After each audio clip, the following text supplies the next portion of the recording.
Hiya, Renee Jones here from Pack Your Own Bag. So, make weight loss painless. Tip number 5, manage word choices. I've been good. Have you ever said that when you made good choices on your nutrition or exercise plan? My question is, was it really helpful? It's not likely.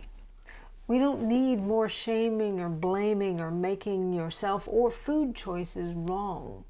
It's not being good or bad, being allowed a food, or any words that bring to mind deprivation, or restriction, or blame. It doesn't help us to label ourselves or foods in that way, does it? Would you use such words if talking about a food allergy? Of course not. It doesn't make it a bad food. We just know how our body will react, and we say, no thank you. We don't say a food is bad if we don't like it or have no desire for it in the moment.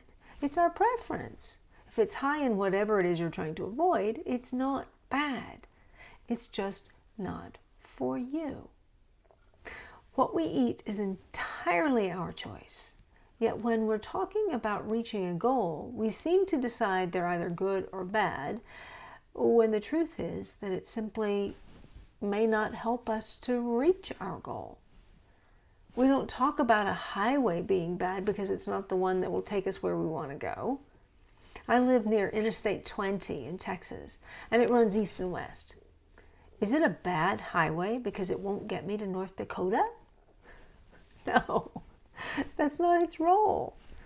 And just as I-20 won't work for north and south, some foods won't help me to reach my goal destination.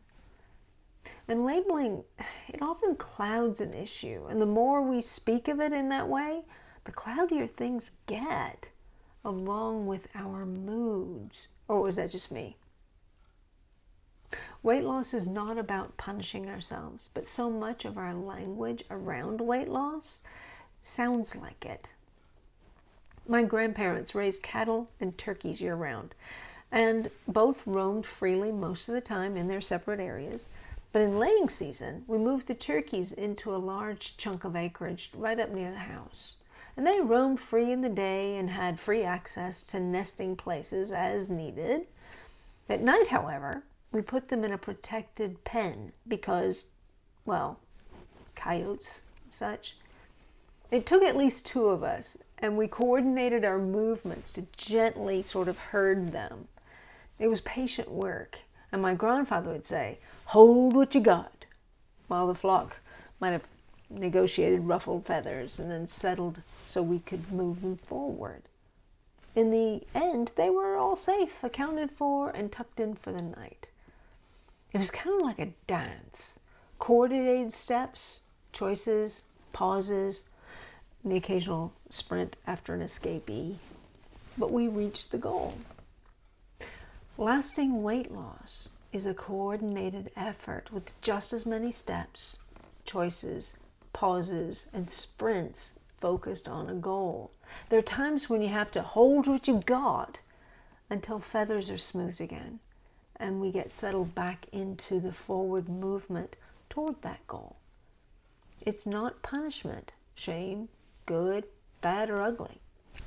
It's a process. How do you make it painless? Speak more kindly to yourself about weight loss. Hold what you've got rather than beating up on yourself. And if you'd like a little help, don't hesitate to contact me. All the best.